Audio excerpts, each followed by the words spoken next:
I never thought my own mother would call me trashy, but here I was standing in my kitchen holding the phone with shaking hands as her words cut through me like broken glass. 3 weeks before Madison's engagement party, Mom told me I couldn't attend because my tattoos, my motorcycle, and my job as a mechanic would embarrass our family in front of the wealthy Whitman clan. The $10,000 I'd saved for months to help fund Madison's dream celebration suddenly felt worthless in my hands. What made this betrayal even more devastating was learning this wasn't just an engagement party at all. The drive to my childhood home felt like traveling through a nightmare. Every familiar street corner reminded me of happier times when family meant unconditional love and acceptance. I pushed through the front door without knocking something I hadn't done since high school and found Madison in her old bedroom surrounded by stacks of cream-colored envelopes. Wedding invitations. Not engagement party invitations, wedding invitations. My hands trembled as I picked up one of the elegant cards reading the formal script that announced Madison Sarah Collins would be marrying Richard James Whitman Jr. in exactly 21 days. The ceremony location was listed as the Whitman family estate, with reception to follow at their private country club. "Brisa, I can explain." Madison whispered, her face pale as morning frost. "Explain what exactly that you've been lying to me for months while I handed over my life savings for a party that doesn't exist." My voice cracked with each word. Mom appeared in the doorway, wringing her hands like she always did when caught in wrongdoing. "Sweetheart, we were going to tell you eventually. Tell me what that my own sister is getting married and I'm not invited, that I've been funding a wedding, I'm banned from attending." Madison burst into tears, mascara streaming down her cheeks in dark rivers. "I wanted you there, Brisa, I swear I did. But Richard's family, they have certain expectations. His mother, Eleanor, made it very clear that appearances matter tremendously for their social standing. So, my appearance matters more than our relationship as sisters. You don't understand the pressure I'm under," Madison sobbed. "Richard's family has connections everywhere. His father owns half the commercial real estate downtown. They could destroy my career, my future, everything I've worked for." Mom stepped forward, placing herself between us like a referee. "Brisa, honey, this isn't about not loving you. It's about Madison's happiness and security. The Whitmans are old money established families. They have traditions and ways of doing things." I felt my heart shattering into pieces. "And I don't fit those traditions." "Your motorcycle, the tattoos on your arms, your job at the garage." Mom listed each item like evidence in a criminal trial. "These people live differently than we do. They expect certain standards. Standards that apparently my own family doesn't think I meet." Madison wiped her eyes with the back of her hand. "I've been planning this for 8 months, Brisa. Every detail has been coordinated with Eleanor Whitman personally. The flowers, the music, the guest list, everything has to be perfect. Perfect enough that you need my money but not my presence." The silence stretched between us like an unbridgeable canyon. I looked around the bedroom where Madison and I had shared secrets, dreams, and sisterly bonds for decades. Photos of us together covered the dresser memories of camping trips, graduations, and family holidays. None of that seemed to matter anymore. "I contributed $10,000 to fund your dream wedding that I'm not allowed to attend," I said slowly. "Do you understand how that makes me feel?" "The money was a gift," Mom interjected quickly. "You said it was a gift for your sister's happiness." I thought I was contributing to an engagement party where I'd be celebrating alongside my family. I had no idea I was paying for my own exclusion. Madison's voice dropped to barely above a whisper. "Brisa, there's something else you need to know." My stomach dropped. What else could there possibly be? "I'm pregnant." The words hit me like a physical blow. Everything suddenly made terrible sense. The rushed engagement, the elaborate wedding, the desperate need for acceptance from Richard's wealthy family. "How far along?" I asked. 10 weeks. "Does Richard know?" "Of course he knows. Why do you think we're moving so fast with everything?" I sank onto Madison's childhood bed, feeling overwhelmed by the complexity of the situation. My sister wasn't just choosing a husband over family loyalty, she was choosing survival and security for her unborn child. I need this marriage to work, Brisa. Madison continued, her voice breaking. I need Richard's family to accept me completely. I can't afford to have anything go wrong. Even if that means sacrificing your relationship with me, I'm not sacrificing anything permanently. Once I'm established as part of their family, once the baby comes and everything settles down, we can figure out how to include you more in our lives. But for now, I'm an embarrassment that needs to be hidden away. Mom sat down beside me, reaching for my hand. Brisa, you have to understand Madison's position. She's young, she's pregnant, and she's trying to secure the best possible future for her child. Sometimes that requires making difficult choices. I pulled my hand away. Difficult choices that involve taking my money while excluding me from the celebration it's funding. We never asked you to contribute, Madison said defensively. But you accepted it gladly enough. You accepted it knowing you had no intention of including me in the actual ceremony. The weight of betrayal settled over me like a suffocating blanket. These weren't strangers treating me badly. This was my own family choosing social status over blood loyalty. I need to think about all of this, I said, standing up slowly. What does that mean? Mom asked nervously. It means I need time to process that my family considers me too trashy to associate with wealthy people, despite being willing to take my hard-earned money.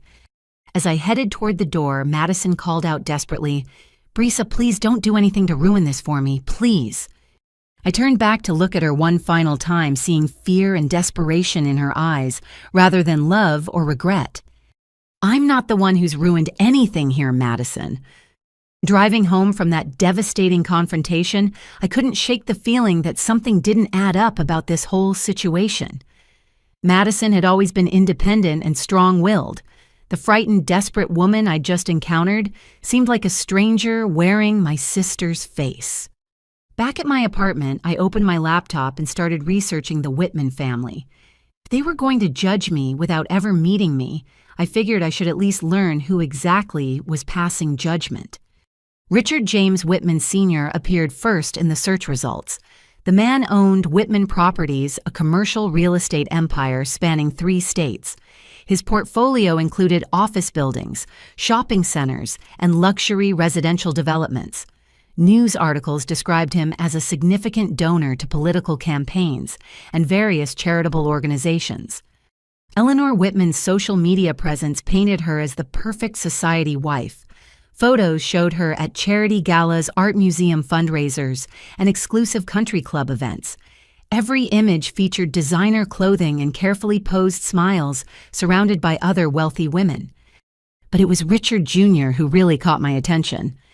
At 29 years old, he appeared to live off his family's wealth without any clear career or responsibilities.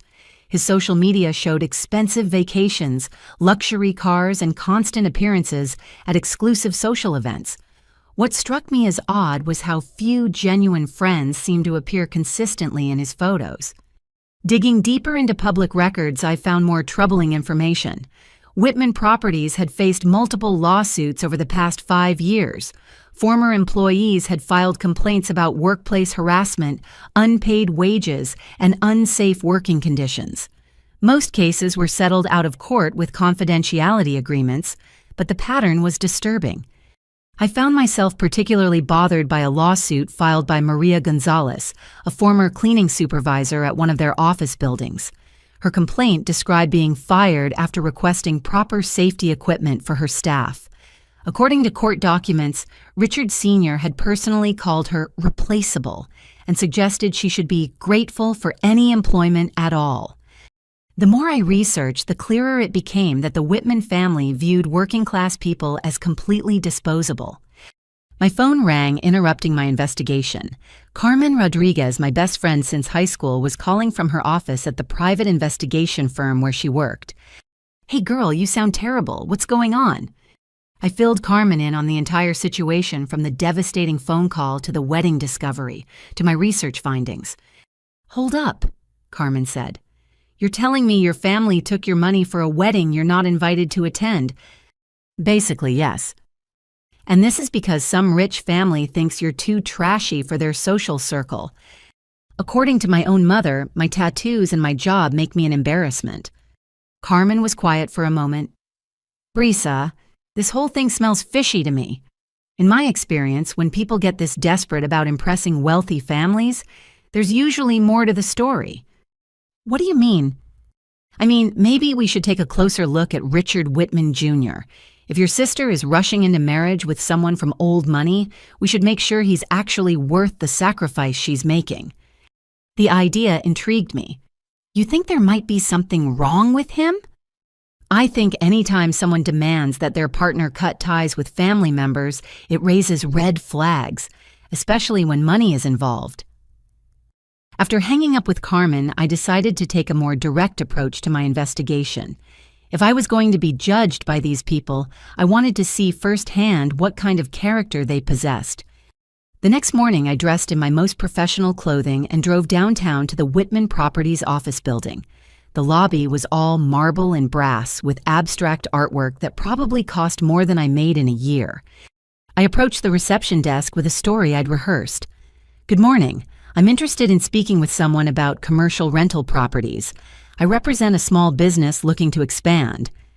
The receptionist, a young woman with perfectly styled hair and a practiced smile, directed me to the 15th floor, where Richard Jr. maintained his office. Richard's assistant scheduled me for a 15-minute consultation that afternoon. I spent the intervening time researching commercial rental rates and preparing questions that would sound legitimate. When I returned that afternoon, Richard Jr. greeted me with the kind of smile that never reached his eyes. He was conventionally handsome in the way that expensive grooming and dental work could create, but something about his demeanor immediately put me on edge. "Miss Collins, I understand you're interested in our premium commercial spaces." I explained my fictional business needs while observing his behavior carefully. Within minutes, his true character began showing through. When his assistant brought coffee, Richard didn't acknowledge her presence or say thank you. When she accidentally bumped his desk while setting down the cup, he shot her a look of pure irritation. A maintenance worker appeared to fix a problem with the window blinds. Richard treated the man like he was completely invisible, continuing our conversation as if no one else existed in the room. The thing about commercial real estate, Richard was saying, is that it's all about understanding the right kind of clientele. We're very selective about who we allow in our buildings. What do you mean by the right kind of clientele? Professional businesses, established companies with proper credentials and references. We can't have just anyone representing our properties. His phone buzzed with a text message, and he glanced at it quickly. "Actually, speaking of credentials, I'll need to see your business license, tax documents, and financial statements before we proceed further." I didn't have any of those things, obviously, but I tried to buy more time. "Of course. What kind of deposit would be required for a space?" "That depends entirely on the tenant's background and financial stability. We conduct thorough investigations of all potential renters." As he spoke, his phone rang. He answered without excusing himself from our meeting. "What do you mean the contractor is asking for more money?" He snapped into the phone. "I don't care what problems they're having. They agreed to a price, and that's what they'll get paid." I could hear the contractor's voice through the phone explaining some kind of material cost increase. "Listen carefully," Richard said, his voice turning cold. "You'll complete the work for the agreed price or you won't get paid at all, and I'll make sure you never work on another Whitman property again." The contractor tried to explain further, but Richard cut him off. "I don't care if your workers quit. Find new workers. I don't care if your suppliers are charging more. Find new suppliers. What I care about is that you honor your agreement and stop trying to squeeze more money out of us." He hung up without saying goodbye and turned back to me as if nothing had happened. "Sorry about that. You have to be firm with these people or they'll walk all over you." "These people?" "Contractors, workers, service providers. They're always looking for ways to take advantage of successful businesses." I felt sick listening to how casually he dismissed the financial struggles of working people. This was the man my sister was so desperate to marry. "Well," I said, gathering my purse, I should probably get those documents together and get back to you. Of course. Though I should mention, given the caliber of our buildings, we do prefer tenants who fit a certain profile. Professional appearance, established business relationships, that sort of thing. He looked me up and down as he said this, and I realized he was already judging me based on my appearance, just like his family had judged me without ever meeting me. As I waited for the elevator, I could hear Richard on another phone call through his open office door. "Madison, sweetheart, everything is proceeding perfectly for the wedding. Mother is handling all the final details with your family." My blood went cold hearing him mention Madison. No, don't worry about your sister. That situation has been handled appropriately.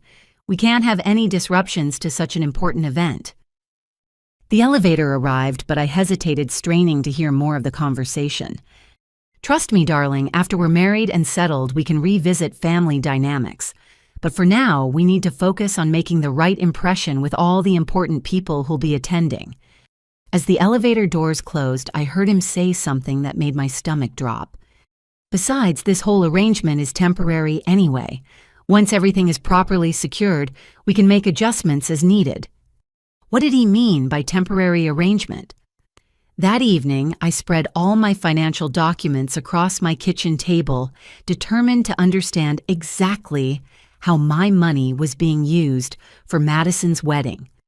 The bank statements, canceled checks, and receipts told a story that was far different from what I'd been led to believe. My initial $10,000 contribution hadn't been a small part of a larger budget funded primarily by the wealthy Whitman family. It was, in fact, the cornerstone of the entire wedding funding. The florist deposit $3,000 from my account. The catering down payment $4,200 from my account.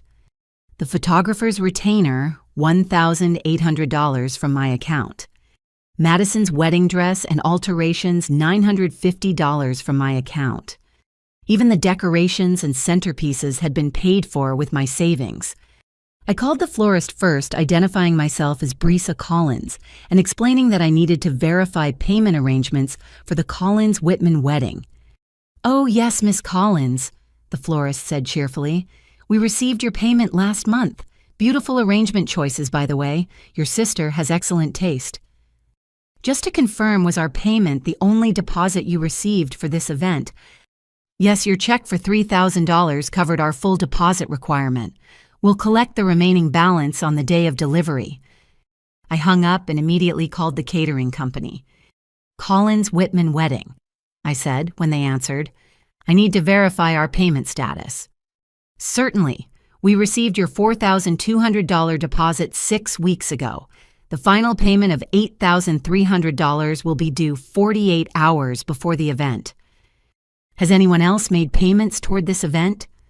"No, just your initial deposit. Is there a problem?" "No problem, thank you." The photographer told the same story. So did the rental company for chairs and tables. So did the bakery for the wedding cake. Every single vendor had been paid exclusively with money from my savings account. I called Madison immediately, my hands shaking with anger. "Brisa, I'm so glad you called," she answered. "I've been worried about you since yesterday." "Madison, I need you to explain something to me." "Of course. What is it?" "I just spoke with every vendor for your wedding. The florist, the caterer, the photographer, everyone." Silence on the other end of the line. "Madison, I'm here. Every single deposit for your wedding was paid with my money, not partially paid, completely paid." "Brisa, I can explain. You told me the Whitman family was covering most of the expenses and my contribution would just help with extras. That was the original plan." "What happened to the original plan?" Madison's voice became very small. "Richard's family is providing the venue and some other things." "What other things?" "The venue for the ceremony and access to their country club for the reception." "That's it." "Well, yes, but those are very expensive things, Brisa. Do you have any idea what it costs to rent a venue like the Whitman estate? Do you have any idea what it cost me to save $10,000 working as a mechanic? I never asked you to sacrifice anything." But you let me believe I was making a small contribution to a larger budget when in reality I was funding the entire wedding myself. It's not the entire wedding. Richard's family is covering the venue and some other expenses. What other expenses specifically? Another long pause. Madison, what other expenses is his family covering? They're paying for the alcohol at the reception.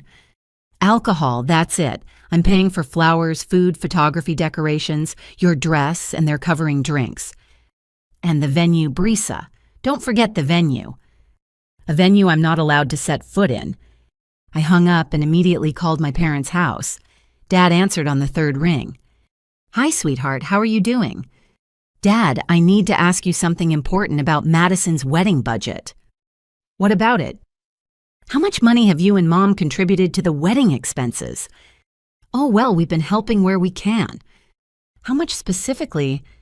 It's not really about the specific amount, Brisa. It's about supporting your sister during this important time in her life. Dad, please just tell me how much money you've contributed. We took out a small loan to help cover some of the additional costs. My heart stopped. What kind of loan? Just a small home equity loan, nothing we can't manage. How much? $15,000. I felt like I was going to throw up. Dad, you borrowed against the house. It's not a big deal, sweetheart.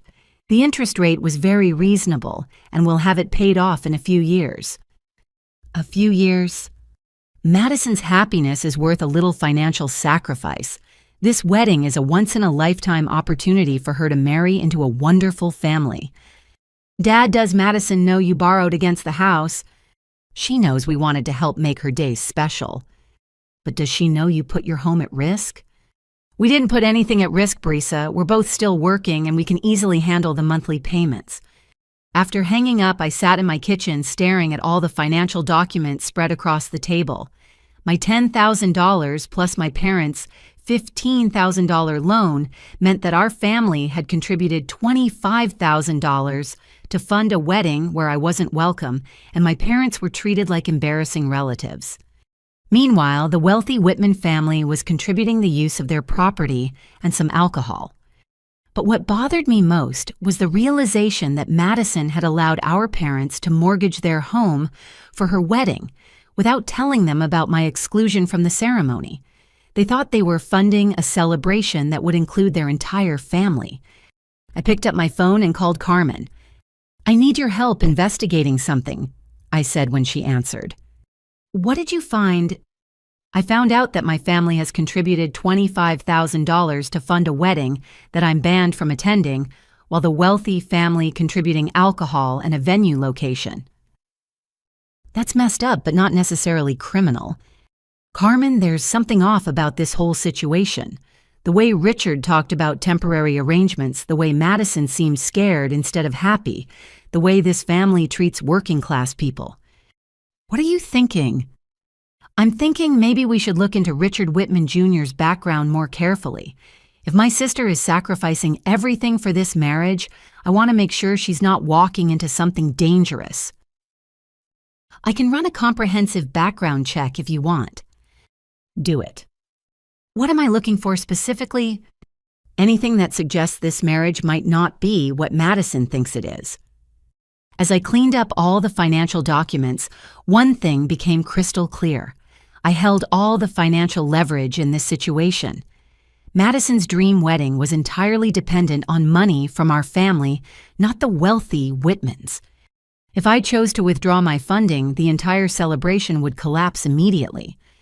The question was, did I have the courage to potentially destroy my sister's wedding to protect my own dignity and my parents' financial security?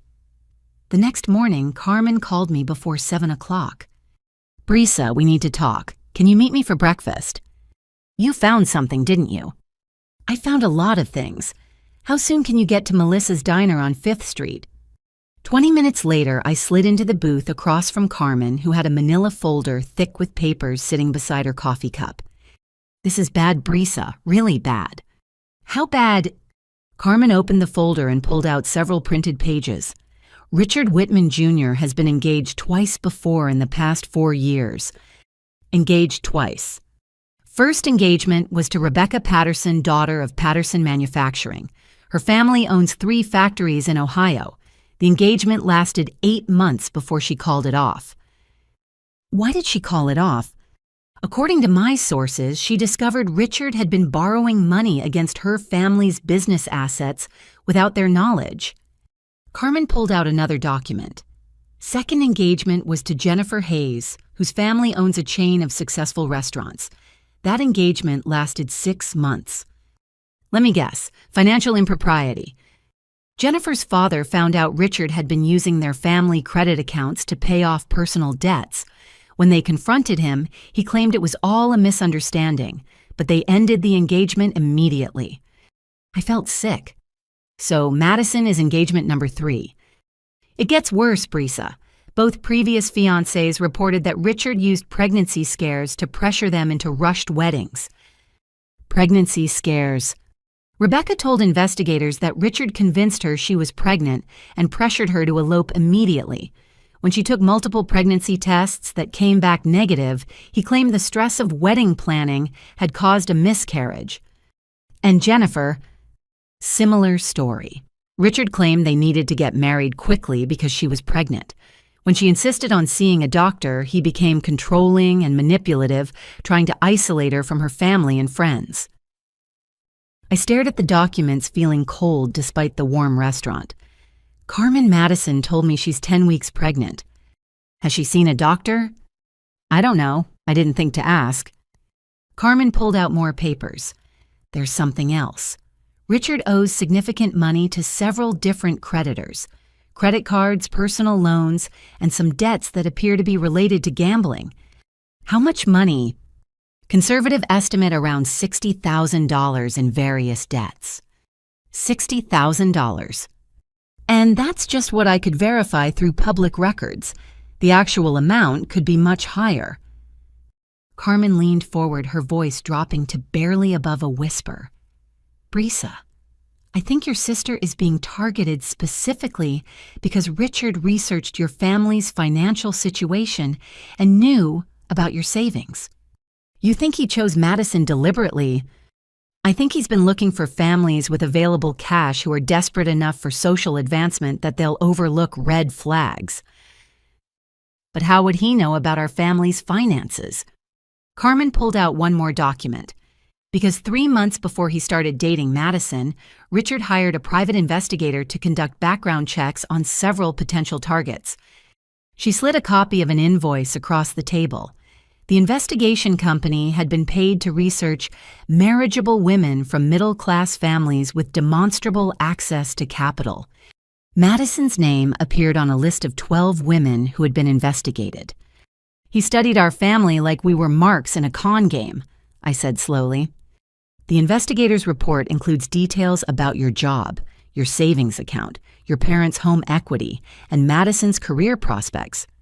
So when he started dating her, he already knew exactly how much money our family could contribute to a wedding. Exactly. And look at this. Carmen showed me a text message conversation that had been included in the investigative report.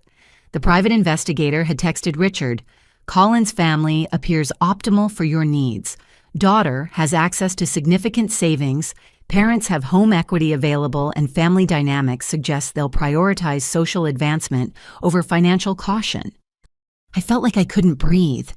He planned this entire thing. Brisa, there's one more thing you need to see. Carmen pulled out a final document. I managed to get a copy of a phone conversation Richard had with someone 2 weeks ago. My contact at the phone company owed me a favor. She handed me a transcript of the conversation. Richard, everything is proceeding according to plan. The family is fully committed financially. Unknown caller. What about the sister situation? Richard, that's been handled. She won't be a problem for the ceremony. Unknown caller, and after the ceremony, Richard, after the ceremony, we'll have access to their home equity and any other assets. The marriage gives me legal standing to manage family finances if needed. Unknown caller, what about the wife? Richard, Madison is useful for now. She's establishing my credibility with her family and providing access to their resources. Once everything is properly transferred and secured, we can reassess the situation. Unknown caller, reassess how. Richard, marriages and Tom, especially when wives become unstable or difficult to manage. As long as I maintain control of shared assets during the dissolution, the temporary inconvenience becomes quite profitable. The conversation continued with Richard discussing plans to use Madison's pregnancy as leverage to gain access to her family's financial accounts, then manufacture grounds for divorce once he had control of their money. I stared at the transcript, feeling rage building inside me like a furnace. He's planning to marry my sister, steal our family's money, and then divorce her after destroying her emotionally and financially. That's exactly what he's planning. And Madison has no idea. Based on his previous pattern, he's probably isolating her from friends and family while making her feel completely dependent on him for emotional and financial security. I thought about how scared and desperate Madison had seemed during our last conversation, how different she was from her normal, confident self. Carmen, I have to stop this wedding. I know, but you need to be careful about how you approach it. Richard has a pattern of becoming dangerous when his plans are threatened. What do you mean, dangerous? Rebecca Patterson filed a police report claiming Richard threatened her physically when she tried to end their engagement. Jennifer Hayes got a restraining order after Richard started stalking her and her family members. So if I expose him, he might hurt Madison. He might hurt Madison, he might hurt you, or he might disappear with whatever money he's already managed to access. I sat back in the booth feeling overwhelmed by the magnitude of the situation. My sister was about to marry a predator who was planning to destroy our entire family financially. What do I do, Carmen? We build an airtight case with enough evidence to protect Madison and your family while ensuring Richard faces legal consequences for his crimes. How long will that take? I can have everything compiled within 48 hours. But Brisa, you need to prepare yourself for the possibility that Madison might not believe you initially. Why wouldn't she believe me? Because Richard is an expert manipulator. He's probably spent months conditioning her to distrust outside influences and rely entirely on his version of reality. So even with proof she might choose him over her own family, it's possible. But once she sees the evidence and understands the pattern, she'll realize how much danger she's in. As we left the diner, Carmen handed me the entire folder of documents.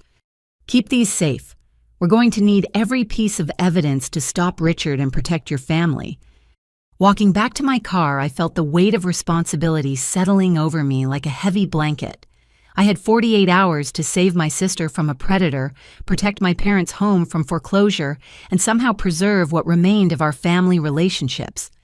But for the first time since this nightmare began, I felt like I had the tools and knowledge needed to fight back.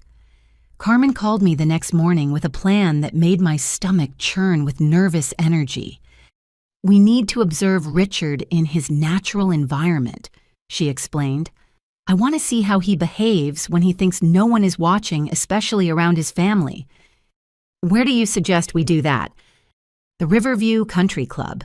Richard has lunch there every Tuesday with his parents. It's their regular family meeting to discuss business matters. How do you know that? Because I spent yesterday tracking his routine.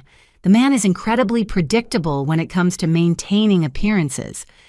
2 hours later, Carmen and I sat in her car across the street from the most exclusive country club in the city. The building looked like something from a movie about old Southern aristocracy, all white columns and manicured gardens. I feel ridiculous, I said, adjusting the conservative business suit Carmen had insisted I wear. What if someone recognizes us? No one's going to recognize us. We're just two professional women having lunch at an upscale restaurant. Carmen had made reservations under false names and created fake business cards identifying us as consultants from out of state. The plan was to sit close enough to observe the Whitman family dynamics while remaining completely invisible. The maitre d' seated us at a corner table with a perfect view of the main dining room. Within 10 minutes, Richard arrived with an older couple who could only be his parents. Richard Sr. looked exactly like I'd expected from his photos. silver-haired, expensively dressed, carrying himself with the kind of confidence that comes from never having to worry about money. Eleanor Whitman was perfectly polished in the way that only comes from decades of professional grooming and designer clothing. But it was their behavior toward the restaurant staff that immediately caught my attention. When the server approached to take their drink orders, Eleanor didn't look up from her menu or acknowledge his presence. She simply stated her order, as if speaking to empty air. Richard Sr. snapped his fingers impatiently when the water glasses weren't filled quickly enough for his liking. And Richard Jr., my sister's fiancé, treated the young waitress like she was completely invisible, continuing his conversation while she stood waiting to take his food order. "Do you see how they're treating these people?" I whispered to Carmen. "I see it. Keep watching." As their lunch proceeded, I witnessed behavior that made my skin crawl. Eleanor complained loudly about the temperature of her soup, demanding the server take it back to the kitchen twice. When the poor young man returned with the reheated soup, she tasted it dismissively and announced it was barely acceptable. Richard Sr. questioned every item on the bill when it arrived, implying that the server might be trying to overcharge them despite the fact that they were members of this exclusive club. But it was what they discussed during their meal that really disturbed me. Carmen had positioned us close enough that we could hear portions of their conversation, especially when their voices rose during disagreements. "The Collins family situation is proceeding exactly as planned," Richard Jr. was saying. "They've committed their available capital to the wedding expenses." "And what about the sister problem?" Eleanor asked. "Handled completely. She won't be present for any of the wedding events." "Good. We can't have that kind of element around our guests." Richard Sr. leaned forward. "What about longer-term asset access? Once I'm legally married to Madison, I'll have joint access to any family accounts she's added to. The parents have already mortgaged their home to help fund the wedding, which means they're financially vulnerable." "How vulnerable?" Eleanor asked. "Vulnerable enough that they'll agree to any financial arrangement that seems to offer stability for their daughter and grandchild." Speaking of the grandchild, Richard Sr. said, "Have you confirmed the pregnancy situation?" Richard Jr. smirked. "Madison believes she's pregnant because I convinced her that her symptoms were conclusive. She hasn't seen a doctor yet because I've told her we should wait until after the honeymoon for a full medical consultation." Eleanor laughed coldly. "Brilliant manipulation, darling. The pregnancy pressure eliminates her ability to back out of the wedding." "And if she's not actually pregnant," Richard Sr. asked, "then we'll convince her that the stress of wedding planning caused a miscarriage. Women blame themselves for these things, so she'll be even more emotionally dependent on my support." I felt like I was going to be sick listening to them discuss my sister's life like it was a chess game. "What about the divorce timeline?" Eleanor continued. "I'm thinking 18 months to 2 years. Long enough to establish legal access to family assets, short enough to minimize long-term complications." Grounds for divorce: mental instability, emotional breakdown, maybe substance abuse issues. It's surprisingly easy to manufacture evidence of an unstable wife when you control her social environment and medical care. Carmen grabbed my hand under the table, probably sensing that I was about to stand up and confront them directly. Richard Sr. pulled out his phone and showed his family something on the screen. "Speaking of evidence, look what our investigator compiled about the Collins family background." They huddled around the phone, laughing quietly at whatever they were seeing. "The sisters' motorcycle club friends could be useful," Eleanor said. "We could imply criminal associations if we need to discredit her testimony later. And the father's employment history shows enough job changes to suggest instability," Richard Jr. added. "If we need to establish a pattern of family dysfunction, we have plenty of material to work with." "What about protective measures?" Richard Sr. asked. "What if the Collins family becomes suspicious before the wedding?" "I've already started documenting Madison's emotional volatility. Text messages, recorded phone calls, witnesses who can testify about her erratic behavior." "What witnesses?" Friends of mine who'll say they observed Madison being unreasonable, demanding, or emotionally unstable during wedding planning. Eleanor clapped her hands softly. Excellent preparation, darling. This could be our most profitable family acquisition yet. Family acquisition, Richard Jr. asked. Well, that's what these marriages are, really. Strategic acquisitions of middle-class families with accessible assets and limited legal sophistication. They continued discussing their plan in detail while Carmen and I sat frozen in horror.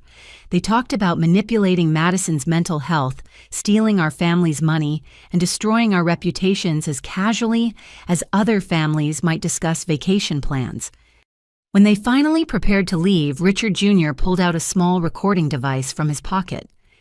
I recorded part of my conversation with Madison yesterday, he told his parents. She was crying about her sister's situation, and she said some things that could be interpreted as unstable emotional outbursts. Perfect, Eleanor said. Document everything.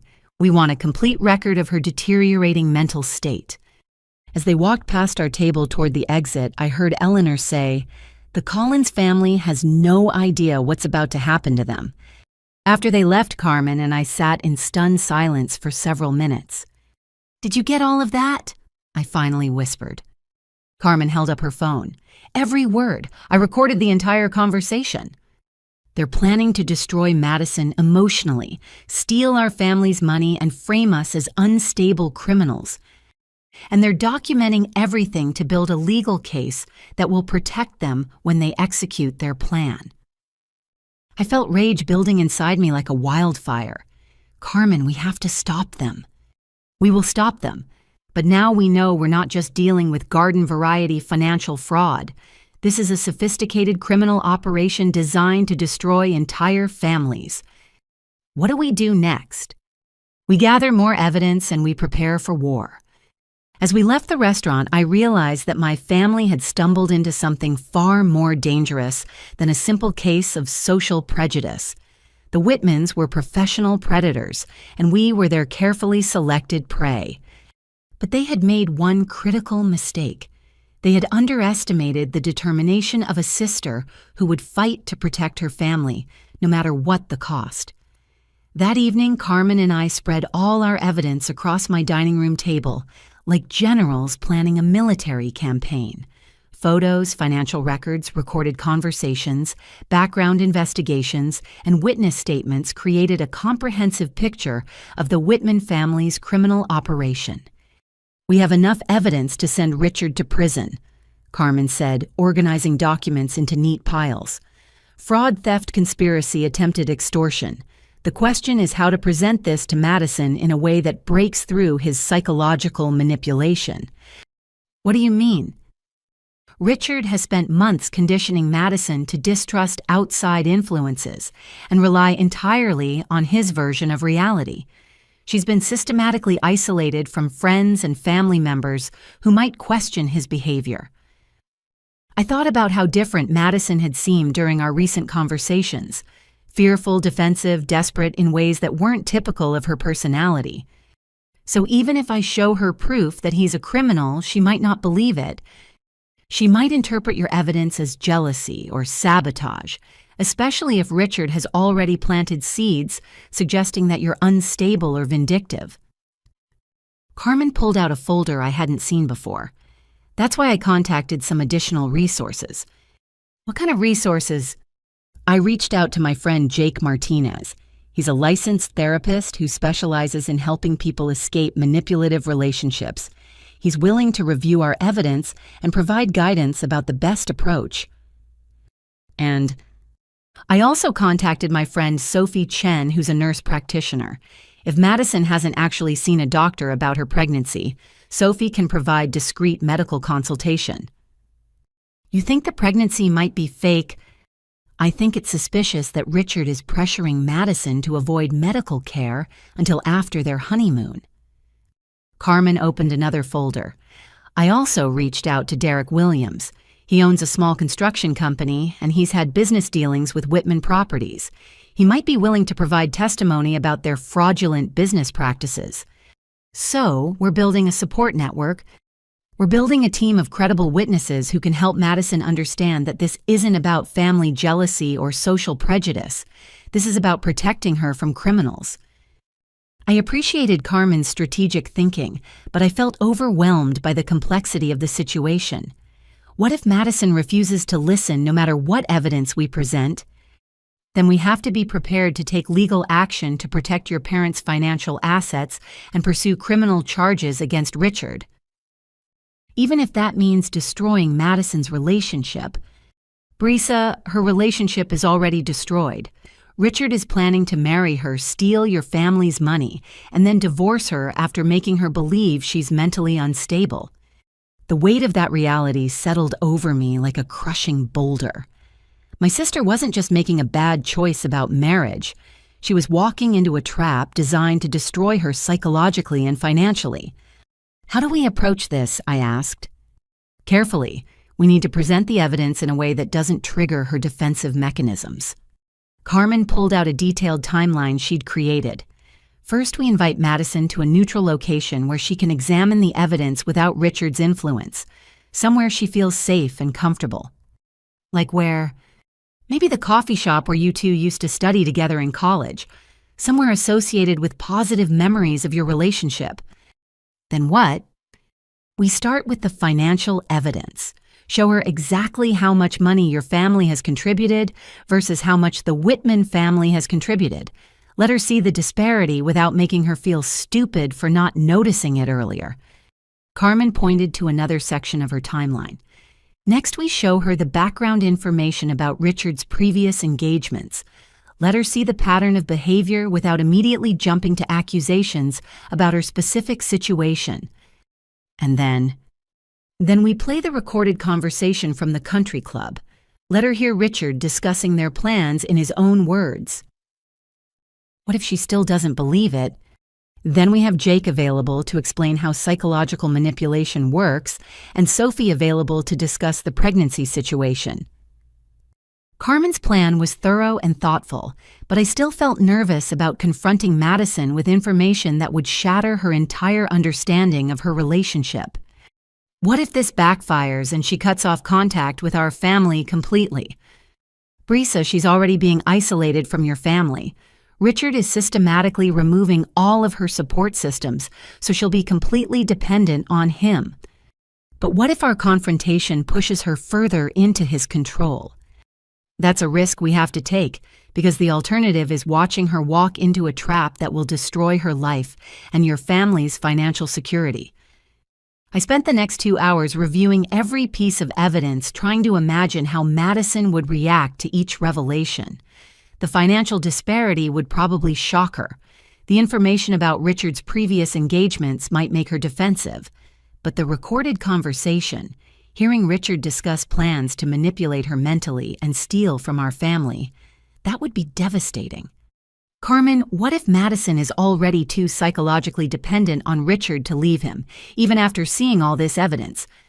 Then we document everything we've shown her and pursue legal action to protect your parents' assets. We can't force Madison to make smart choices, but we can prevent Richard from stealing your family's money. Legal action, how? Restraining orders, fraud investigations, criminal charges. If Richard is running a systematic con operation, law enforcement will be very interested in our evidence.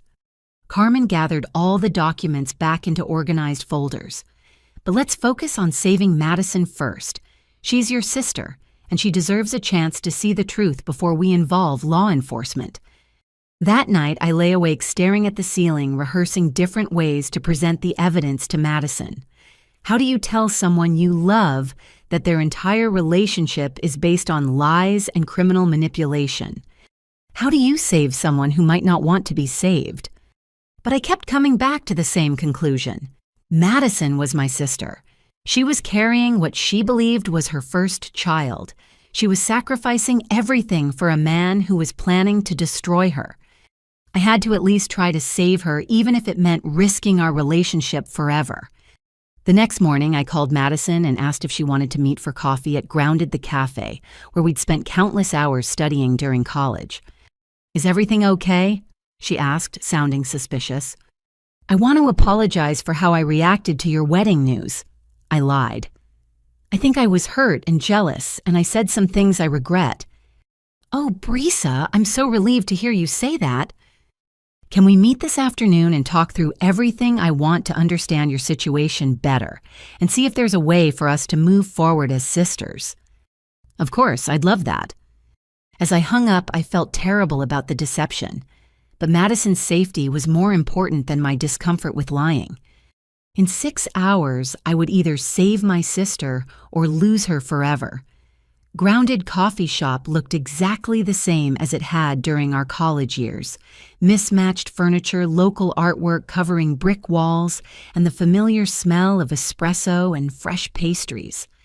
Madison arrived 15 minutes early and was already sitting at our old corner table when I walked in. She looked tired and thin, more fragile than I'd ever seen her. Dark circles under her eyes suggested she hadn't been sleeping well, and her normally perfect posture seemed slumped with exhaustion. "You look beautiful," I said, hugging her carefully. It wasn't entirely true. She looked stressed and unhealthy, but I wanted to start our conversation on a positive note.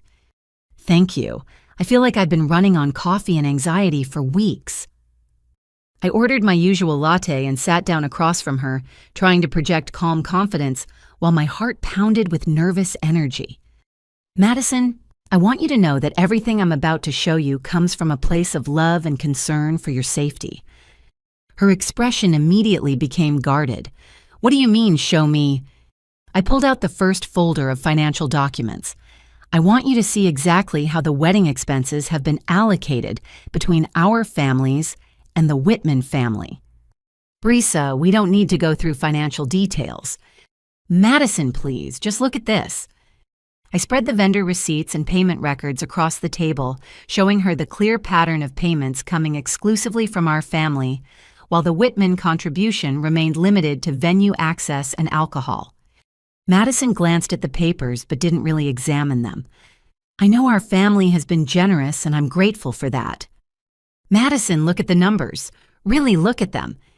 Reluctantly, she picked up the florist invoice and saw the $3,000 payment from my account. Then the catering bill showing $4,200 from my account. Then the photography contract with my payment information. "I don't understand why you're showing me this," she said, but her voice was becoming less certain. "Because I want you to understand that our family has contributed $25,000 to fund your wedding, while Richard's family has contributed the use of their property and alcohol for the reception." "The venue is very expensive, Brisa." "I'm sure it is, but our family has taken out loans and depleted savings accounts to pay for your celebration, while his wealthy family has contributed almost nothing financial." Madison pushed the papers away. "Richard explained all of this to me. His family's contribution is different, but equally valuable." "Madison, there's more you need to see." I pulled out the folder containing Richard's background investigation. Carmen helped me research Richard's relationship history. "You investigated my fiancé." Madison's voice rose with indignation. "Brisa, that's completely inappropriate." "Richard has been engaged twice before in the past 4 years." "So people have relationship histories." "Both previous engagements ended when the women's families discovered Richard was stealing money from them." Madison stood up abruptly. "I'm not listening to this." "Madison, please sit down. Please let me show you the evidence." "Evidence you're treating my fiancé like a criminal suspect." "Because he is a criminal suspect." Other coffee shop patrons were starting to look in our direction as Madison's voice continued rising. "Richard told me you might try something like this," she said, gathering her purse. "He warned me that you were jealous of our relationship and might try to sabotage our wedding." "Madison, he's been manipulating you." "He's been protecting me from toxic family members who can't stand to see me happy." I felt desperation rising in my chest. "Madison, please just listen to one more thing." I pulled out my phone and queued up the recording from the country club. "Richard doesn't know we recorded this, but I want you to hear him discussing your relationship with his parents." "I'm not listening to illegally recorded conversations." "Please, Madison, just listen for 30 seconds. I pressed play and Richard's voice filled the space between us. Madison believes she's pregnant because I convinced her that her symptoms were conclusive. She hasn't seen a doctor yet because I've told her we should wait until after the honeymoon for a full medical consultation. Madison's face went completely white. Eleanor's voice continued. Brilliant manipulation, darling. The pregnancy pressure eliminates her ability to back out of the wedding. Richard's voice. And if she's not actually pregnant, then we'll convince her that the stress of wedding planning caused a miscarriage. Madison grabbed my phone and stopped the recording. Where did you get this? Carmen and I observed Richard having lunch with his parents yesterday. They discussed their entire plan to manipulate you emotionally and steal money from our family. Madison stared at the phone in her hands, her face cycling through shock, disbelief, and growing anger. This could be fake. Audio can be manipulated. Madison, you know that's Richard's voice. Even if it's real, it could be taken out of context. What context would make those statements acceptable? Madison set my phone down on the table with trembling hands. Brisa, I'm pregnant. I've missed 2 periods. I've been nauseous every morning. My breasts are tender. Those are real symptoms. When did you last see a doctor? Richard said we should wait until after the honeymoon to start prenatal care. Madison pregnancy tests are available at every pharmacy. Why haven't you taken one? Richard said home tests aren't reliable early in pregnancy. I reached across the table and took her hands. Madison, I love you. I want you to be happy and safe.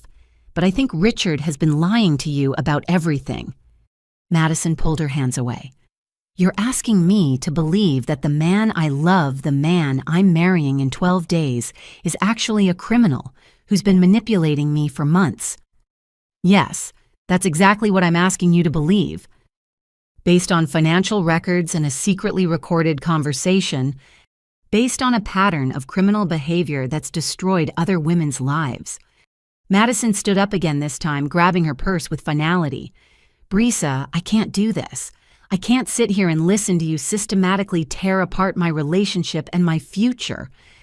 Madison, please don't leave. I love Richard. He loves me. We're having a baby together and we're getting married in less than 2 weeks. What if you're not actually pregnant? Madison turned back toward me, her eyes filled with tears and fury. Then I guess I'll find out when I see a doctor after our honeymoon. What if Richard disappears with our family's money before then? Then I'll deal with that situation if it happens. Madison, our parents mortgaged their house to help pay for your wedding. I didn't ask them to do that. But they did it because they love you and want you to be happy. And I appreciate their sacrifice. What if Richard's plan succeeds and they lose their home? Madison paused at the coffee shop door. Brisa, I need you to make a choice. You can support my marriage and be part of my life, or you can continue trying to destroy my relationship and be excluded from my future. Madison, I'm trying to protect you. I don't need your protection. I need your support. What if I can't support something I believe will hurt you? Then I guess we don't have anything else to talk about. Madison walked out of the coffee shop, leaving me sitting alone with folders full of evidence that she'd refused to examine. I sat there for another hour, replaying every moment of our conversation and wondering what I could have done differently. Maybe I'd presented the information too aggressively. Maybe I should have started with emotional appeals rather than financial evidence. But as I drove home, I realized that Madison's reaction proved exactly what Carmen had warned me about. Richard's psychological manipulation had been so thorough that Madison couldn't process information that contradicted his version of reality. My sister was so completely under his control that she was willing to sacrifice her relationship with her own family rather than question his honesty, which meant that saving Madison might require destroying her wedding, even if that meant losing her forever. The next morning, I sat in my car outside First National Bank, staring at my phone and rehearsing exactly what I was going to say to each vendor. My conversation with Madison had made one thing crystal clear. She was too psychologically manipulated to protect herself or our family from Richard's criminal plan, which meant I had to take action to protect our parents' financial security, even if Madison never forgave me. I walked into the bank and requested to speak with my account representative about withdrawing the $10,000 that had been designated for Madison's wedding expenses. "Miss Collins, are you sure you want to withdraw the entire amount?" the representative asked. "This will close several automatic payments you've set up for vendor deposits." "That's exactly what I want to do." "May I ask if there's a problem with the services you've contracted?" "There's a problem with the entire event."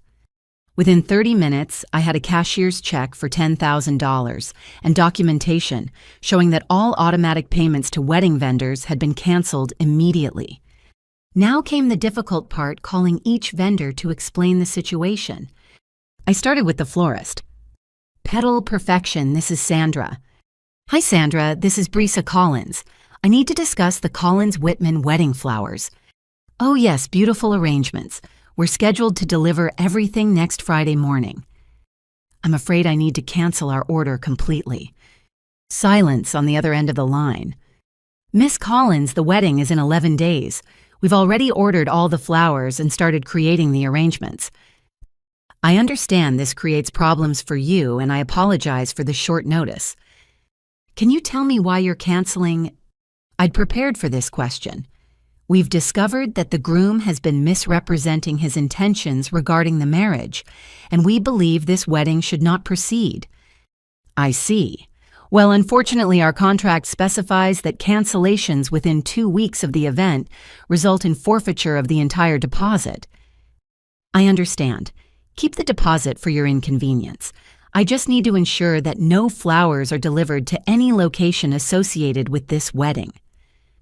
The conversation with the caterer went similarly, though they were more understanding when I explained that we'd discovered the groom was planning to defraud our family. "Miss Collins, we appreciate your honesty about the situation," the catering manager said. "We've unfortunately seen cases where families have been taken advantage of during wedding planning. Thank you for understanding. We'll cancel the catering order immediately. Your deposit will cover our costs, and we'll make sure no food is delivered to any location for this event." The photographer was sympathetic but professional. "I can cancel your photography contract, but I want you to know that we take client confidentiality very seriously. We won't discuss your family situation with anyone else involved in the wedding." "I appreciate that." "Miss Collins, if your sister contacts us directly about the photography, how would you like us to handle that conversation?" "Tell her that the photography services were canceled due to payment issues, and she'll need to make new arrangements if she wants professional photography for her event." By noon, I had successfully canceled every service that had been paid for with my money. The flowers, catering, photography, decorations, and even Madison's dress alterations had all been terminated. Madison's dream wedding was collapsing in real time. My phone started ringing almost immediately. "Brisa, what have you done?" Madison's voice was hysterical. "The florist just called me saying our entire order was canceled." "I withdrew my financial support for your wedding." "You can't do that." "I can do that, Madison. It was my money." "But the wedding is in 11 days. "Then you and Richard's family will need to find alternative funding for your celebration." "Brisa, please, I'm begging you, don't destroy my wedding." "Madison, I tried to show you evidence that Richard is planning to defraud our family. You refused to look at it." "So you decided to sabotage my entire life." "I decided to protect our parents from losing their home to pay for a wedding that's designed to steal their money." Madison was crying now. "Richard is going to be furious. His parents are going to think our family is completely unstable. Richard's parents are planning to help him steal our family's assets. Maybe they should think we're unstable enough to fight back." "You don't understand what you've done, Brisa. This wedding has to happen." "Why does it have to happen?" "Because I'm pregnant and I need Richard's support." "Madison, take a pregnancy test, go to a doctor. Find out if you're actually pregnant before you commit your entire life to someone who's lying to you." "I don't have time for that now. I have to figure out how to salvage my wedding." "Madison, listen to me carefully. If Richard really loves you, he'll help you find solutions for these problems. If he doesn't really love you, he'll blame you for the problems and make you feel guilty for things that aren't your fault. What's that supposed to mean? It means watch how Richard reacts to these setbacks. Does he comfort you and work with you to find alternatives, or does he get angry and make you feel like the problems are your responsibility to solve? Madison hung up without responding. An hour later, Mom called. Brisa Madison is here crying hysterically. She says you've destroyed her wedding. I canceled the services that I was paying for. Why would you do such a thing? Because Richard Whitman is a criminal who's planning to steal money from our family, and I'm not going to fund our own destruction. Brisa, that's a very serious accusation. Mom, I have recorded evidence of Richard discussing plans to manipulate Madison psychologically and gain access to our financial assets. What kind of recorded evidence? Richard had lunch with his parents yesterday and they discussed their entire criminal plan in detail. You were secretly recording people. Mom, Richard is planning to marry Madison, steal our money, and then divorce her after making her believe she's mentally unstable. Silence on the other end of the line. Mom, Brisa, come over here right now. Bring whatever evidence you think you have. Let's all sit down and discuss this like adults. Is Richard there? No, Richard is not here. Is Madison willing to look at evidence, or is she going to refuse to examine it like she did yesterday? She's willing to listen if you can prove what you're saying. I'll be there in 20 minutes. As I gathered all of Carmen's folders, my phone buzzed with a text message from an unknown number. Miss Collins, this is Eleanor Whitman. I believe we need to have a conversation about your recent actions regarding my son's wedding. Please call me at your earliest convenience. My blood ran cold. The Whitman family was already mobilizing to deal with the threat I represented to their criminal plan, which meant the real battle was just beginning. When I arrived at my parents' house, I found Madison curled up on the living room couch like a wounded animal surrounded by crumpled tissues and empty coffee cups. Mom and Dad sat nearby looking helpless and confused. Madison, I said gently, I know you're upset, but I need you to look at the evidence I tried to show you yesterday. She looked up at me with red-rimmed eyes. Brisa, Richard is furious. He says your actions prove that our family is unstable and manipulative. What exactly did he say? He said you're trying to destroy our relationship because you're jealous that I'm marrying into a successful family. And what did you tell him? I told him you were just hurt about not being invited to the wedding and that you'd probably calm down and restore the funding once you had time to process everything. I felt a chill run down my spine. Madison, did you promise Richard that I would restore the funding? I told him I was confident we could work things out as a family. What did he say to that? Madison's voice became very small. He said if the funding wasn't restored within 48 hours, he'd have to reconsider whether our families were compatible for marriage. Dad leaned forward. What does that mean exactly? It means he's threatening to call off the wedding if we can't pay for it ourselves, Madison whispered. Which proves exactly what I've been trying to tell you, I said. If Richard really loved you, he'd be looking for solutions to these problems. Instead, he's threatening to abandon you unless our family provides the money he needs. That's not fair, Brisa. He's just stressed about the wedding plans falling apart. I opened the first folder of evidence. Madison, I want to show you Richard's financial background. I don't want to see it. I want to show you his pattern of targeting women from families with available assets. Stop it, Brisa. I want you to hear the recording of him discussing plans to manipulate your pregnancy and steal our money. I said, stop it. Madison stood up and ran toward the stairs, but Mom caught her arm. Madison, honey, if Brisa has evidence of something serious, we need to examine it. I can't listen to this, Mom. If I start doubting Richard now, I'll lose everything. What do you mean you'll lose everything? Madison sank back onto the couch, looking defeated. I mean, I'll lose my fiancé, my wedding, my future security, and my chance to give my baby a stable family. Dad spoke quietly. Madison, what if you're not actually pregnant? I am pregnant, Dad. But have you taken a test? Have you seen a doctor? Richard said we should wait until after the honeymoon for medical consultations. Madison, I said gently, why would he want you to wait for medical care if you're carrying his child? Because he said early medical interventions can sometimes cause complications. Mom and Dad exchanged worried glances. Sweetheart, Mom said, that doesn't sound like accurate medical advice. Are you all saying that Richard has been lying to me about everything? Madison's voice was rising toward hysteria. We're saying we want you to verify your pregnancy independently before you make life-altering decisions based on Richard's medical advice, Dad said carefully. Fine. I'll take a pregnancy test right now, and when it comes back positive, I want all of you to apologize for doubting my relationship. Madison stormed into the downstairs bathroom with a pregnancy test Mom retrieved from her medicine cabinet. The rest of us sat in uncomfortable silence, waiting for results that might change everything. 10 minutes later, Madison emerged from the bathroom holding the test with shaking hands. It's negative, she whispered. What? Mom asked. The test is negative. I'm not pregnant. Madison collapsed onto the couch, staring at the test like it was a foreign object. But I had symptoms: morning nausea, breast tenderness, missed periods. Madison, I said gently, stress and anxiety can cause all of those symptoms. But Richard was so certain I was pregnant. Because Richard wanted you to believe you were pregnant.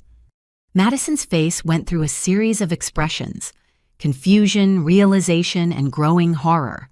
He's been lying to me about the pregnancy. I pulled out my phone and played the recording from the country club. Madison believes she's pregnant because I convinced her that her symptoms were conclusive. Madison listened to Richard's voice with growing shock. When Eleanor's voice added, the pregnancy pressure eliminates her ability to back out of the wedding, Madison grabbed the phone and threw it across the room. He's been manipulating me for months, she said, her voice hollow with disbelief. Madison, there's more you need to know. I showed her the background information about Richard's previous engagements, the financial discrepancies in wedding funding, and the evidence of his systematic criminal behavior. Madison examined each document carefully, no longer defensive or dismissive. He chose me because your investigator told him our family had accessible assets. Yes. And he was planning to divorce me after stealing our money. Yes. And he's been recording our conversations to build a case that I'm mentally unstable. According to what we heard at the country club, yes. Madison sat in stunned silence for several minutes, processing the magnitude of Richard's deception. I've been so stupid, she finally said. You weren't stupid, sweetheart, Dad said. You were targeted by professionals who know how to manipulate people. Madison, I asked carefully, what do you want to do now? I want to call off the wedding completely. Are you sure? Brisa, he convinced me I was pregnant to pressure me into marriage. He planned to steal our family's money and then divorce me while making me think I was crazy. What part of that suggests I should marry him? I felt overwhelming relief that Madison was finally seeing Richard clearly. What about his reaction when he finds out the wedding is canceled? I don't care about his reaction. I care about protecting our family from his criminal plans. Madison, Mom said, what about the money we've already spent? The venue, deposit the loan we took out? We'll figure out the financial situation, Madison said, but we're not going through with a wedding designed to destroy our family. As if summoned by our conversation, Madison's phone rang. Richard's name appeared on the screen. Answer it, I suggested, but put it on speaker so we can all hear how he reacts to problems. Madison answered the phone with trembling hands. Hello, Richard. Madison, darling, I've been thinking about our situation and I have some ideas for resolving the vendor problems. What kind of ideas? Well, my family is willing to advance some money to cover the canceled services, but we'd need assurance that your family's financial contributions would be restored immediately after the wedding. What kind of assurance? Just some documentation showing your parents' available assets and your sister's banking information. Standard paperwork for family financial planning. Madison looked at me with wide eyes. Richard was asking for access to our family's complete financial information. Richard, I need to ask you something important. Of course, darling. Am I actually pregnant? Silence on the other end of the line. Madison, what kind of question is that? It's a simple question. Am I pregnant or not? Sweetheart, you know we discussed waiting until after our honeymoon for medical consultations. Richard, I took a pregnancy test today. It was negative. Another long silence. Madison, home pregnancy tests aren't reliable early in pregnancy. You shouldn't trust those results. So you're saying I am pregnant despite a negative test. I'm saying we should trust the symptoms you've been experiencing rather than an unreliable testing method. Madison looked around the room at all of us, seeing our expressions of shock and disgust at Richard's continued manipulation. Richard, I want to postpone our wedding until we can sort out these medical and financial questions. Postpone the wedding, Madison, that's completely unacceptable. We have over 100 guests expecting to attend our ceremony in 9 days. But if there are questions about my pregnancy and our family's financial compatibility, there are no questions, Madison. There are only problems created by your unstable sister, who's trying to destroy our relationship. Richard's voice was becoming cold and threatening in a way that made my skin crawl. Madison, you need to choose right now between loyalty to your family and loyalty to our future together. What does that mean? It means you either restore the wedding funding and exclude your sister from all future family decisions, or I'll be forced to reconsider whether this marriage can succeed. Madison looked at me with tears in her eyes, finally understanding that Richard's love was entirely conditional on her family's financial submission. Richard, I need time to think about everything. You don't have time to think, Madison. You have time to choose. And with that ultimatum, Madison finally heard the voice of a man who had never loved her at all. After Richard's threatening phone call, the atmosphere in my parents' living room felt like the calm before a devastating storm. Madison sat staring at her phone, finally understanding the true nature of the man she'd almost married. He's going to come after our family now, she said quietly. Richard doesn't handle rejection well, and we've just destroyed months of his planning.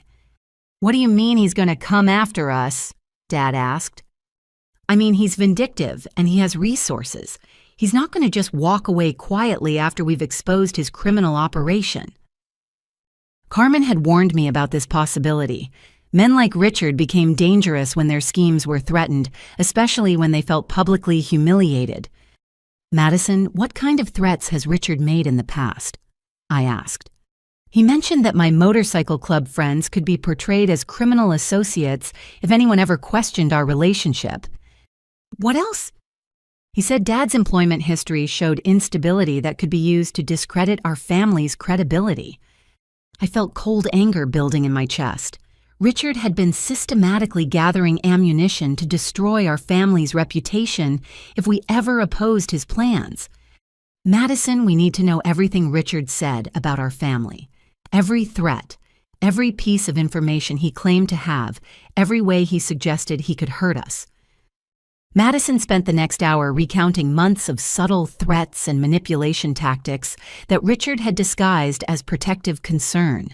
He documented her emotional moments during wedding planning. He'd photographed our family home and vehicles. He'd even researched our neighbors and family friends looking for any information that could be used against us. He's been building a comprehensive case to destroy our credibility, Madison realized. If we'd tried to expose him after the wedding, he could have made us look like unstable criminal troublemakers. But now we have evidence of his criminal behavior, I pointed out. Evidence that he'll claim is fabricated or illegally obtained. Carmen called while we were discussing our options. Brisa, how did the conversation with Madison go? She finally understands the situation, but now we're worried about Richard's retaliation. That's exactly what I was calling about. My contact at the police department told me something disturbing. What? Richard filed a report this afternoon claiming that your family has been threatening and harassing him. My stomach dropped. What kind of report? He claims you've been stalking him, making threatening phone calls, and attempting to extort money from his family. That's completely false. I know it's false, but Richard provided documentation that appears to support his claims. What kind of documentation? Fake text messages, manipulated audio recordings, and witness statements from people who claim to have observed your threatening behavior.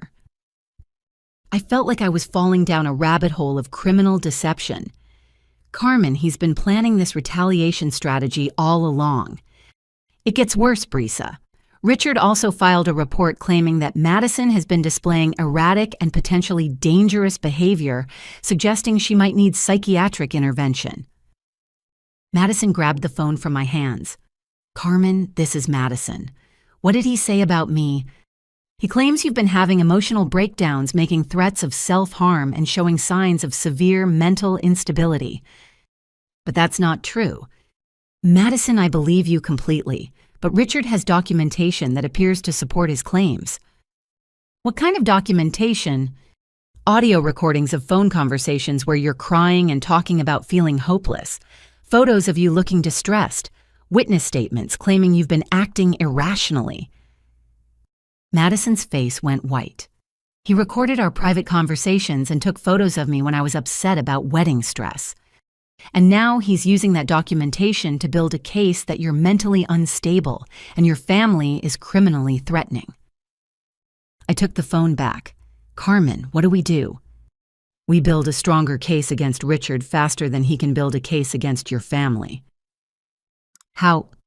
I've been in contact with Richard's previous victims. Rebecca Patterson and Jennifer Hayes are willing to provide testimony about his criminal pattern. They'll help us.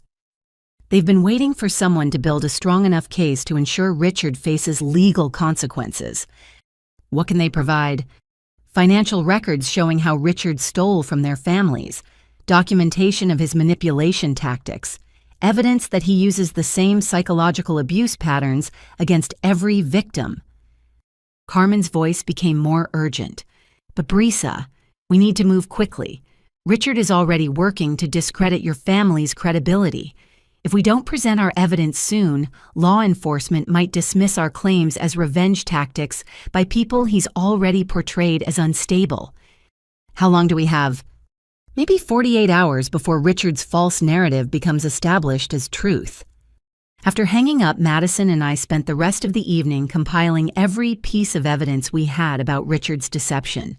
Financial records, recorded conversations, background investigations, and witness statements filled multiple folders. But I kept thinking about Richard's threat regarding my motorcycle club friends. He'd suggested they could be portrayed as criminal associates, which meant he'd been researching them as potential targets for character assassination. Madison, I need to warn Jake, Sophie, and Derek about Richard's potential retaliation. Who are Jake, Sophie, and Derek? Friends from my motorcycle club who were planning to attend your engagement party. Richard might try to create false evidence of criminal associations. I called Jake Martinez first. Jake was a decorated Army veteran who'd served 3 tours in Afghanistan before returning home to work as a trauma therapist. Jake, I need to warn you about something serious. What's going on, Brisa? I explained the entire situation with Richard and his threats to portray my friends as criminal associates. So this guy is planning to claim that your motorcycle club friends are dangerous criminals, Jake asked. That's what Madison overheard. Brisa, I'm a licensed therapist with security clearance from my military service. Sophie is a nurse practitioner at Children's Hospital. Derek owns a successful construction company and volunteers with Habitat for Humanity. I know you're all upstanding citizens, Jake, but Richard specializes in manipulating perception and creating false narratives. What do you need from us? I need you to document your professional credentials and community involvement in case Richard tries to spread false information about your backgrounds. Jake was quiet for a moment. Brisa, what if we help you build a case against Richard instead of just defending ourselves? What do you mean? I mean, Sophie has connections in the medical community who might be interested in Richard's fake pregnancy manipulation. Derek has business connections who've probably dealt with Whitman Properties. and I have contacts in law enforcement who specialize in financial fraud cases." I felt a surge of hope. You'd all be willing to help. "Brisa, this guy targeted your family for criminal exploitation. He manipulated your sister psychologically and tried to steal your parents' home. Of course, we're willing to help." After talking to Jake, I called Sophie Chen, who was working a night shift at the hospital.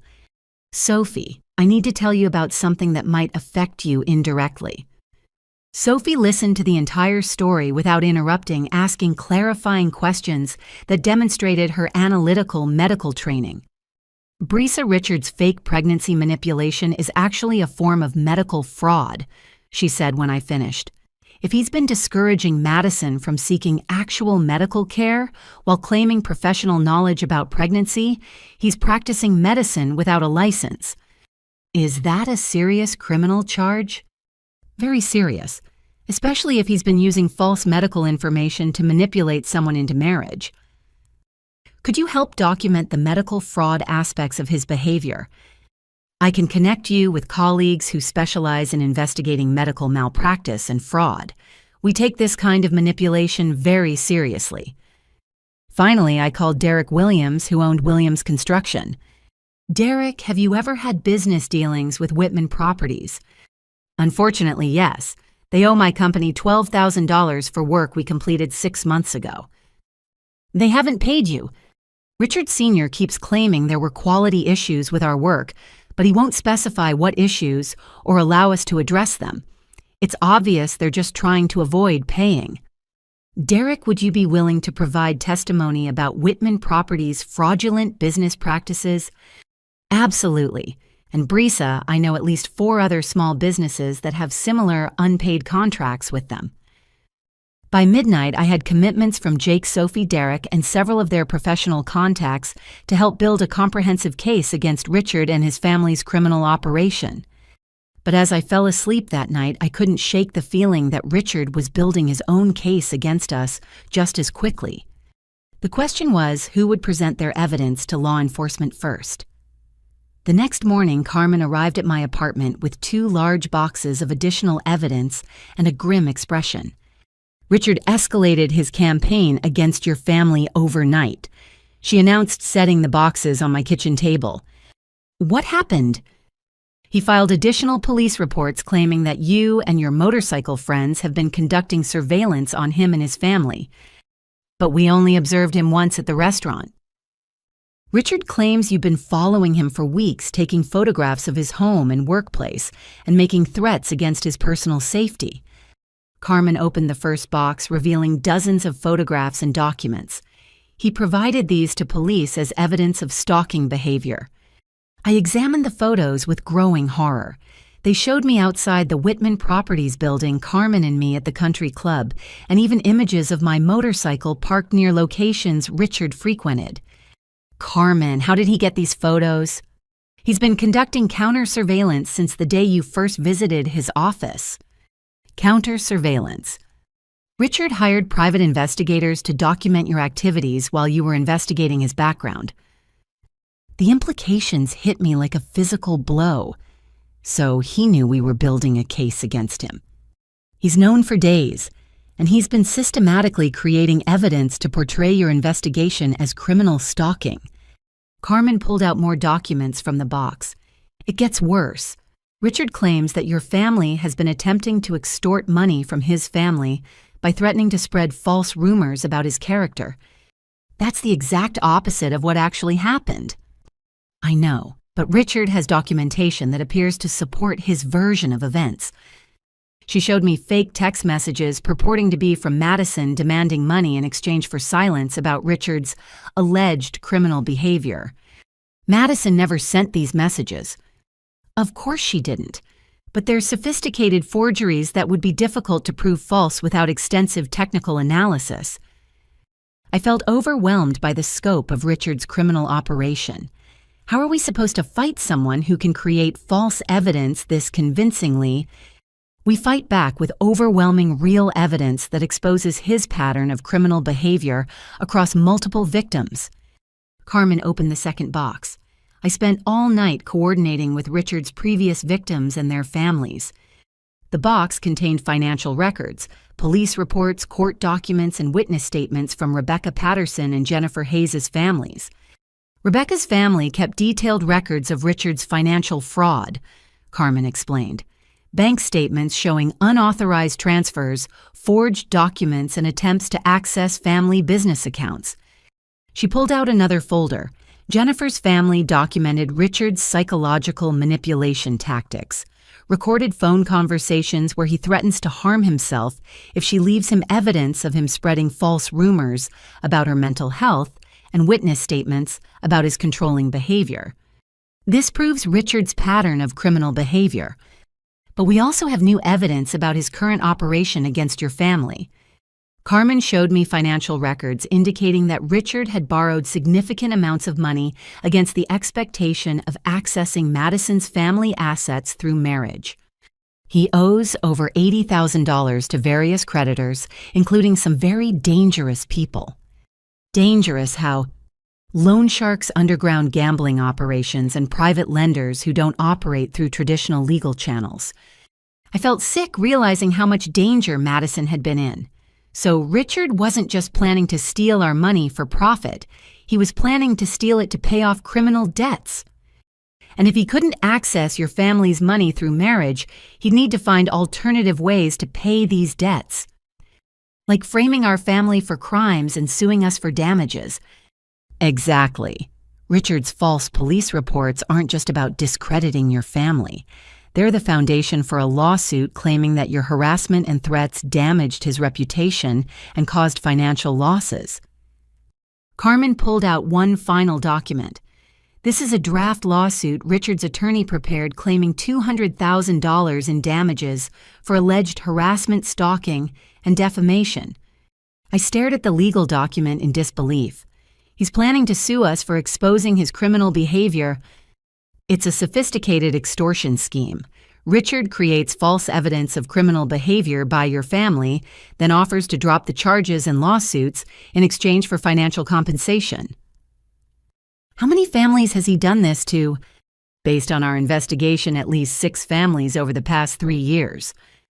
And they've all paid him. Most of them have paid rather than fight lengthy legal battles against fabricated evidence. The scope of Richard's criminal enterprise was staggering. He wasn't just a con man targeting individual women. He was running a systematic operation designed to financially destroy entire families. Carmen, what do? We present all of this evidence to law enforcement and prosecutor's office simultaneously before Richard can establish his false narrative as accepted truth. Will they believe us? With this much documentation across multiple victims, they'll have to take our claims seriously. Carmen began organizing all the evidence into chronological order.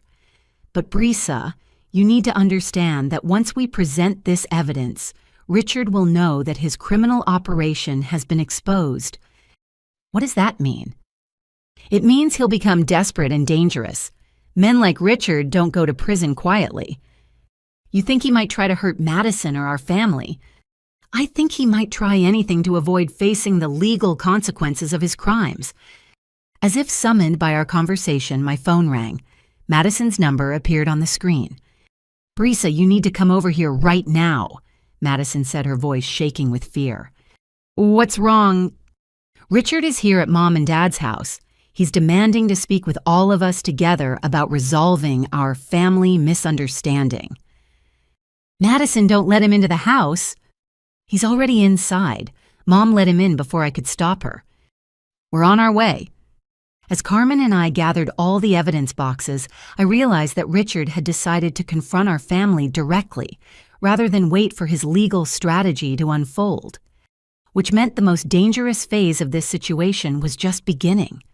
When Carmen and I arrived at my parents' house, we found Richard sitting in our living room like he owned the place, speaking to my family in a calm, reasonable tone that made my skin crawl. Brisa, Carmen, please join us, he said with a smile that didn't reach his eyes. I think we can resolve all these unfortunate misunderstandings if we communicate openly and honestly. Madison sat curled in the corner of the couch, looking terrified. Mom and Dad appeared confused and intimidated by Richard's confident demeanor. "What are you doing here, Richard?" I asked. "I'm here to discuss how we can put this unpleasantness behind us and move forward as a family." "There is no family, Richard. Madison called off the wedding." Madison was understandably upset about the vendor cancellations, but I'm sure we can work through those temporary setbacks. Richard's voice remained perfectly controlled, but I could see rage simmering behind his eyes. "Madison, would you like to tell Richard what you discovered yesterday?" I asked. Madison looked at me with pleading eyes, clearly afraid of Richard's reaction. "Madison learned that she's not actually pregnant," I continued. "She took a pregnancy test that came back negative." Richard's mask of composure slipped for just a moment. Home pregnancy tests are notoriously unreliable early in pregnancy. "Richard, you convinced Madison she was pregnant to pressure her into marriage." "That's an absurd accusation, Brisa." Carmen stepped forward with our boxes of evidence. "We have recorded audio of you admitting to manipulating Madison about her pregnancy. Any recordings obtained through illegal surveillance would be inadmissible in court. But they're not inadmissible in the court of public opinion." Richard's eyes narrowed as he looked at the evidence boxes. "What exactly do you think you have there?" "We have documentation of your criminal activities spanning multiple victims over several years." "Criminal activities? I think you've been watching too many detective shows, Brisa." Carmen opened the first box and pulled out the financial records from Richard's previous victims. "We have bank statements showing how you stole money from Rebecca Patterson's family. Rebecca and I had a business disagreement that was resolved privately. We have court documents showing how you attempted to forge access to Jennifer Hayes' family assets. Jennifer's family misunderstood some financial planning discussions." Carmen continued pulling out evidence. "We have witness statements from 6 different families describing identical patterns of manipulation and theft." Richard stood up slowly, his composure finally cracking. "You've been very busy, haven't you, ladies?" "We've been protecting our family from a predator." "Protecting your family?" Richard laughed coldly. "You've been stalking me, harassing my family, and fabricating evidence to support delusional conspiracy theories. The only thing delusional here is your belief that you could steal from our family and get away with it." Richard pulled out his phone and started recording. "I want everyone in this room to witness that Brisa Collins is making false accusations against me and my family. Go ahead and record Richard.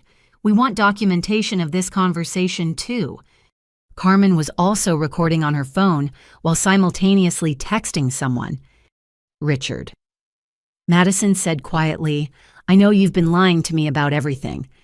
Richard's attention snapped to Madison with frightening intensity. "Madison, sweetheart, you're confused and upset. These people are filling your head with paranoid fantasies. I heard the recording of you discussing plans to manipulate my pregnancy and steal my family's money." "That recording is fabricated, Madison. Audio can be easily manipulated with computer software. Even if the recording is fake, you still convinced me I was pregnant when I wasn't." Richard moved closer to Madison, his voice becoming soft and threatening. "Madison, you need to be very careful about the accusations you make. False statements about someone's character can have serious legal consequences." "Are you threatening my sister?" I asked. "I'm advising her about the legal ramifications of defamation." Carmen's phone buzzed with a response to her text message. She looked at it and smiled.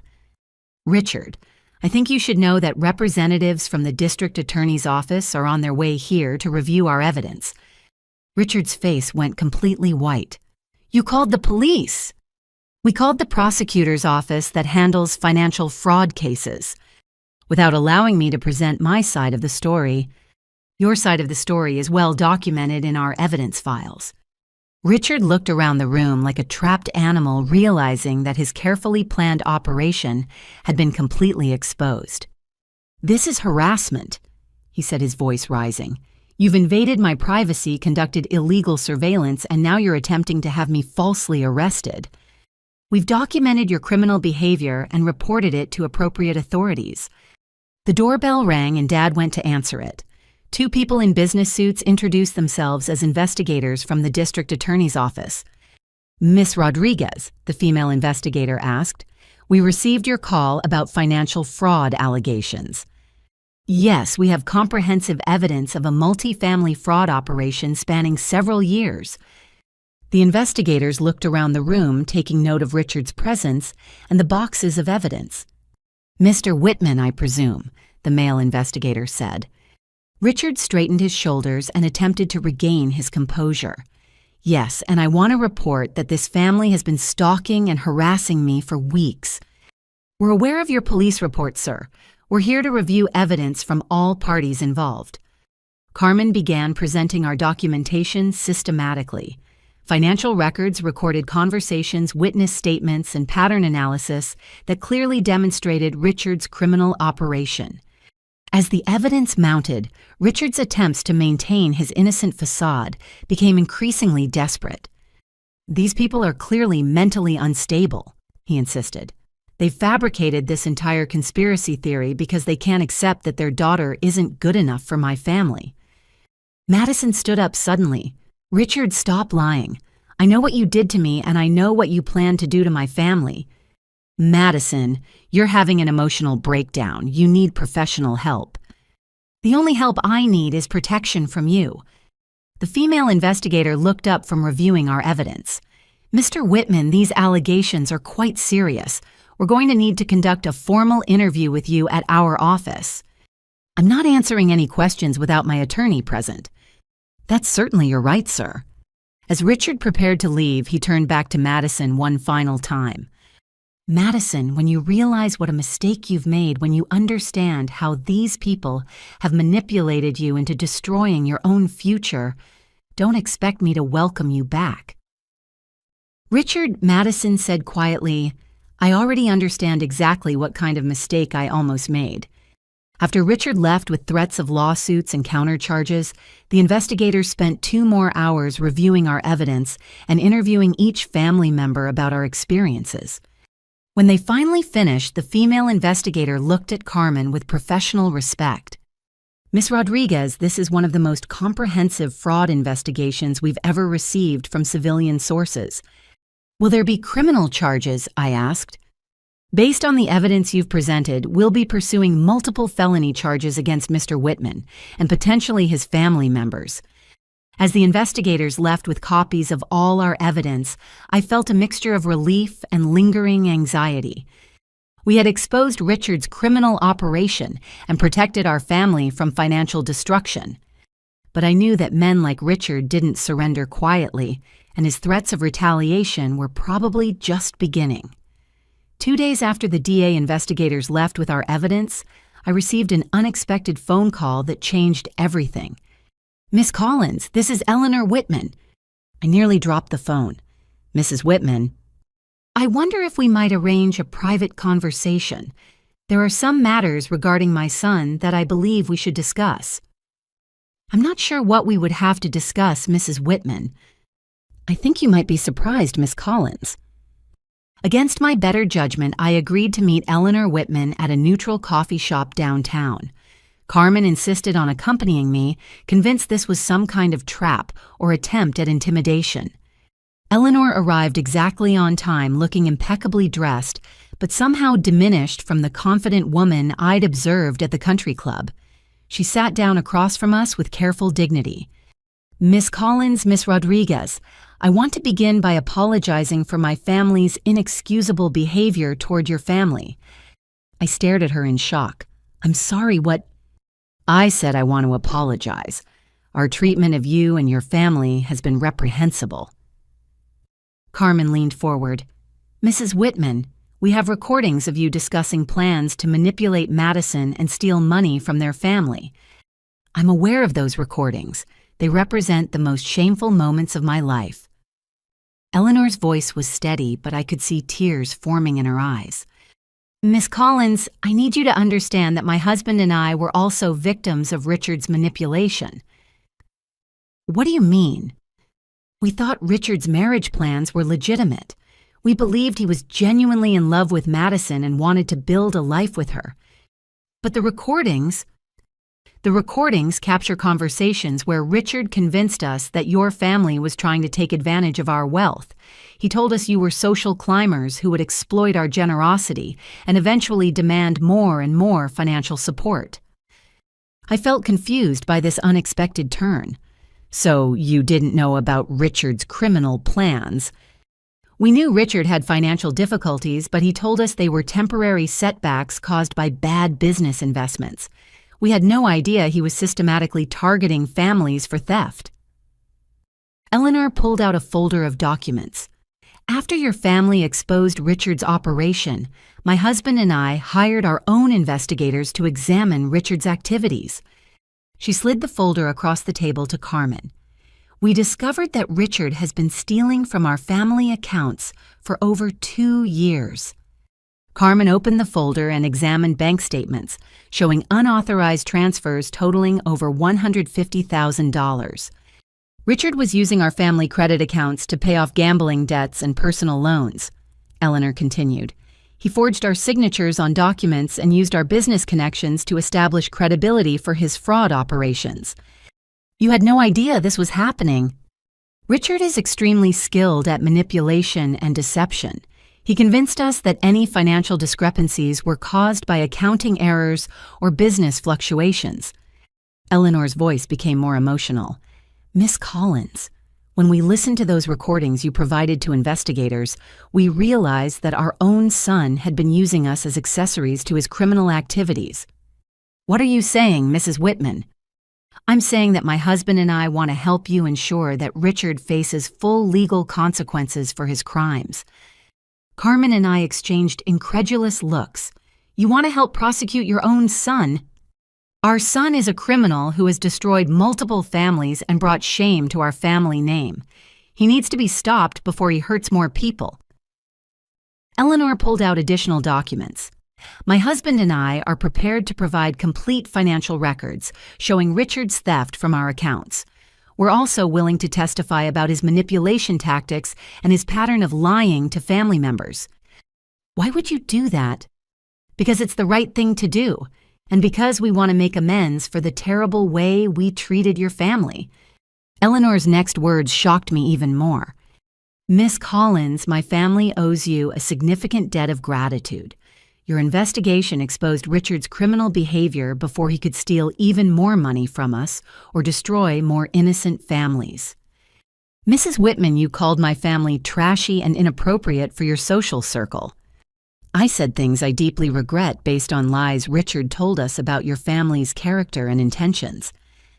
Eleanor leaned forward with sincere intensity. Miss Collins, I've spent the past 2 days learning about your family. Your father is a hard-working man who's never missed a day of work in 20 years.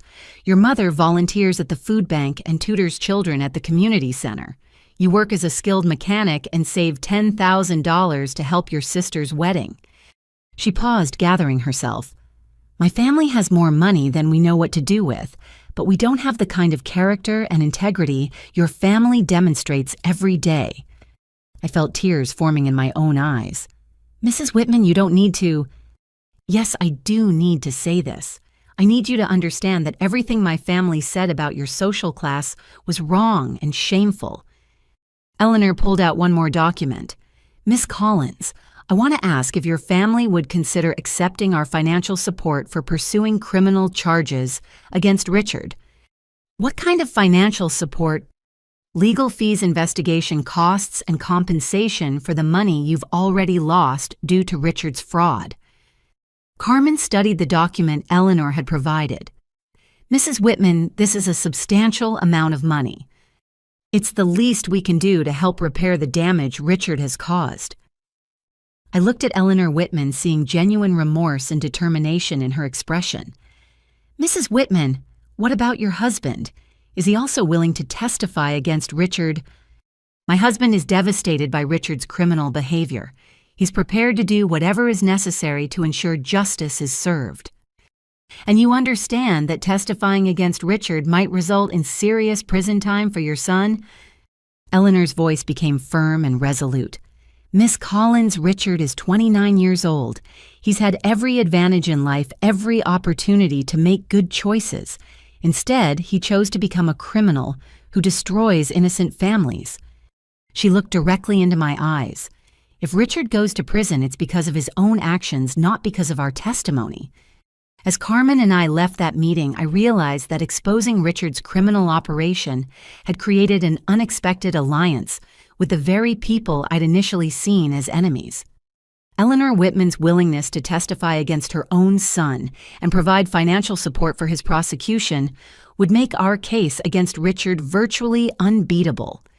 But more importantly, her genuine remorse about our family's treatment had begun healing wounds I didn't even realize needed healing. Sometimes justice comes from the most unexpected sources. 6 months later, I sat in a packed courtroom watching Richard James Whitman Jr. receive a sentence of 8 years in federal prison for fraud, theft, and conspiracy charges spanning 7 different families over 3 years. The evidence Carmen and I had compiled, combined with Eleanor and Richard Sr.'s testimony about their son's theft from their own accounts, had created an overwhelming case that Richard's defense attorney couldn't challenge. During the trial, we learned the full scope of Richard's criminal enterprise. He had systematically targeted middle-class families with accessible assets, manipulated vulnerable women into rushed marriages, and stolen over $400,000 through various fraud schemes. Rebecca Patterson and Jennifer Hayes had testified about Richard's psychological manipulation tactics, providing crucial evidence about his pattern of isolating victims from their support systems and creating false pregnancies to pressure marriage decisions. Most importantly, Madison had testified about her own experience with courage and clarity that helped the jury understand how sophisticated psychological manipulation could make intelligent people vulnerable to criminal exploitation. The defendant used my pregnancy fears and my family's desire for social advancement to manipulate us into funding our own financial destruction, Madison had told the court. He convinced me that my own family was an embarrassment while simultaneously stealing money my parents had borrowed against their home. The judge had been particularly harsh in her sentencing statement. Mr. Whitman, your crimes represent a particularly heinous form of family destruction that goes far beyond simple theft. You systematically targeted families' deepest emotional bonds and turned their love for each other into weapons against their own financial security. She had continued, your manipulation of pregnancy fears and social anxieties demonstrates a level of psychological cruelty that demands significant incarceration to protect other potential victims. But the legal victory was only part of our family's healing process. Eleanor Whitman had kept her promise to help repair the damage Richard had caused. She'd provided financial support that allowed my parents to pay off their home equity loan, immediately protecting their house from any risk of foreclosure. She'd also established a foundation that helps families investigate potential partners' backgrounds and provides resources for people escaping manipulative relationships. Miss Collins. Eleanor had told me after the sentencing, your family's courage in exposing Richard's criminal behavior saved my family from complete financial ruin and protected countless future victims from his schemes. Mrs. Whitman, you didn't have to create an entire foundation to help other families. Yes, I did. My family's wealth means nothing if we don't use it to prevent the kind of harm my son inflicted on innocent people. The foundation had already helped 12 families escape similar fraud operations, providing both financial resources and emotional support for victims of romantic manipulation scams. Madison's recovery from Richard's psychological abuse had been gradual but steady. She'd worked with Jake Martinez, who specialized in helping people heal from manipulative relationships, and had slowly rebuilt her confidence and independence. Brisa. I keep thinking about how close I came to destroying our entire family, she'd told me recently. If you hadn't fought for the truth, I would have married Richard and watched him systematically steal everything our parents had worked for. Madison, you were targeted by a professional criminal. None of what happened was your fault. But I almost chose him over my own family. You almost chose what you thought was security for your future child. That's understandable, even if the situation was based on lies. Madison had eventually found genuine love with someone who appreciated our family's values and treated our parents with respect and affection. Her wedding the following year had been a celebration of real love and authentic family bonds. Sophie Chen had used her medical connections to ensure that Richard's fake pregnancy manipulation tactics were documented as evidence for other fraud investigations. Her work had helped identify similar cases where men had used false medical information to control and manipulate romantic partners. Derek Williams had recovered the $12,000 that Whitman Properties owed his construction company, and his testimony had helped other small businesses pursue claims against the Whitman family's fraudulent business practices. Even Richard Sr. had faced consequences for his complicity in his son's criminal operation. Though he avoided criminal charges due to his cooperation with investigators, his business reputation had been severely damaged by revelations about Whitman Properties' pattern of cheating contractors and employees. Carmen had been offered a position with the district attorney's office based on her investigative work on Richard's case. Her systematic approach to documenting financial fraud had impressed prosecutors who dealt with similar crimes. "Brisa, you realize what you did, don't you?" Carmen had asked me after the trial concluded.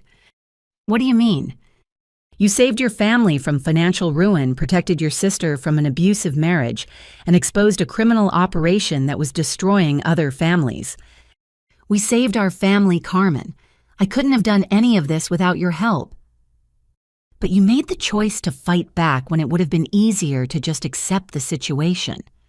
As I reflected on everything that had happened, I realized that standing up to Richard's criminal operation had taught me something important about family loyalty and personal courage. Sometimes protecting the people you love requires making difficult choices that temporarily damage relationships. Sometimes fighting for truth means risking everything you care about. But when criminal predators target your family, the cost of fighting back is always less than the cost of surrender. Madison was safe. Our parents' home was secure. Richard was in prison where he couldn't hurt other families. And our family bonds had been strengthened by surviving a crisis that could have destroyed us. Justice had been served not just through legal consequences, but through the restoration of truth and the protection of innocent people from a dangerous predator. 1 year after Richard's sentencing, I stood in the backyard of our family home watching Madison dance with her new husband at their real wedding celebration. This time, the joy was authentic, the love was genuine, and every guest was there because they truly cared about Madison's happiness. The difference between this celebration and the elaborate deception Richard had planned was like comparing sunlight to artificial fluorescent lighting. Everything felt warm, natural, and filled with real emotion. Eleanor Whitman approached me during the reception looking more relaxed than I'd ever seen her. "Miss Collins, I wanted to thank you again for everything your family has done." "Mrs. Whitman, you don't need to keep thanking us." "Yes, I do. Your courage in exposing Richard's criminal behavior didn't just save your own family, it saved mine too." Eleanor looked around at the celebration, watching my parents laugh with Madison's new in-laws and seeing the genuine warmth between all the families present. "This is what a real family celebration looks like," she observed. "Not the manufactured social theater Richard had planned." "How are you and Mr. Whitman doing now?" "We're learning to rebuild our family reputation through genuine community service rather than social pretension. The foundation has given us purpose beyond just accumulating wealth." Eleanor had asked to contribute to Madison's real wedding celebration, but our families had politely declined. This wedding was funded through love and reasonable planning rather than desperation and deception. "Miss Collins, I've learned something important over the past year." "What's that, Mrs. Whitman?" "I've learned that character isn't determined by social class wealth or family connections. It's determined by how people treat each other when they're under pressure." Eleanor looked toward my parents who were helping clean up after the dinner service without being asked. Your family demonstrated more character during our crisis than my family had shown in decades of social prominence. Mrs. Whitman, people make mistakes when they're scared or confused. What matters is how we learn and grow from those experiences. You're very generous to forgive our behavior, Miss Collins. Forgiveness isn't generous, Mrs. Whitman. It's necessary for healing. As the evening continued, I found myself reflecting on how dramatically our family dynamics had changed over the past year. Madison had grown stronger and more independent after healing from Richard's psychological manipulation. She'd learned to trust her own judgment while remaining open to family input and support. Our parents had learned to value their daughters based on character and integrity rather than social achievements or marriage prospects. I had learned that fighting for truth and family loyalty sometimes requires taking enormous risks, but those risks are always worthwhile when the stakes involve protecting people you love. The investigation into Richard's criminal operation had also led me to discover a new career path. The skills I'd developed researching financial fraud and documenting criminal behavior had attracted attention from the district attorney's office. I was now working part-time as a financial investigation specialist while maintaining my mechanic work, helping families avoid similar predatory schemes. Brisa. Madison said, finding me during a quiet moment in the evening, "I need to tell you something important." "What is it?" "I need you to know that you saved my life." "Madison, you don't need to." "Yes, I do need to say this. Richard wasn't just planning to steal our money.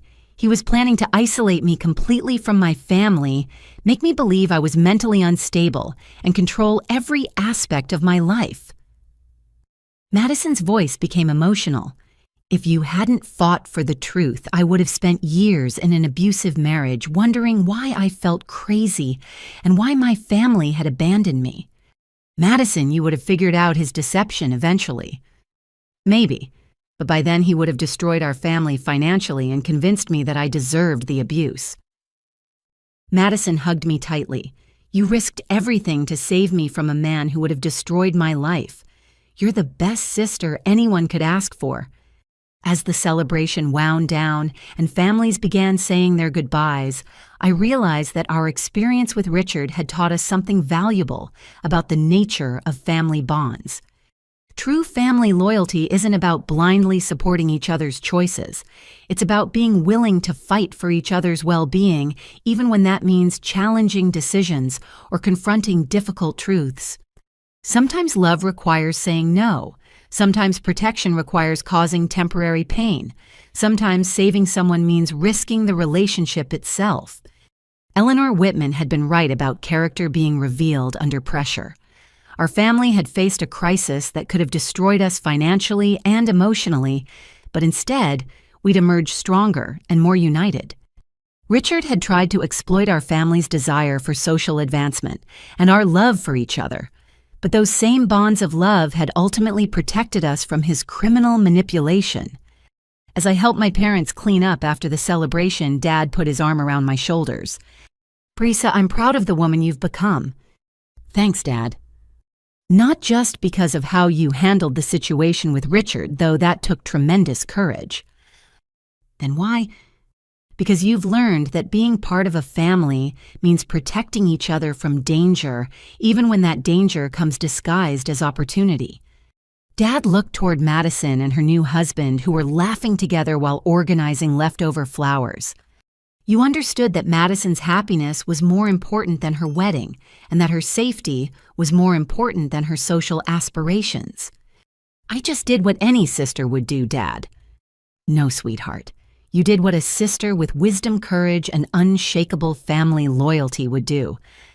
As I drove home that evening, I thought about the life lesson our family had learned through this difficult experience. When criminal predators target your family, the response isn't to hide or hope the problem goes away. The response is to gather allies, document evidence, and fight back with everything you have. When people try to exploit your family's love and loyalty as weaknesses, you prove that those same bonds are actually your greatest sources of strength. And when society tries to convince you that wealth and social status determine your worth, you remember that character and integrity are the only measures that truly matter. Our family had started this journey believing that social advancement would bring happiness and security. We'd learned instead that happiness and security come from truth, mutual respect, and unwavering loyalty to each other.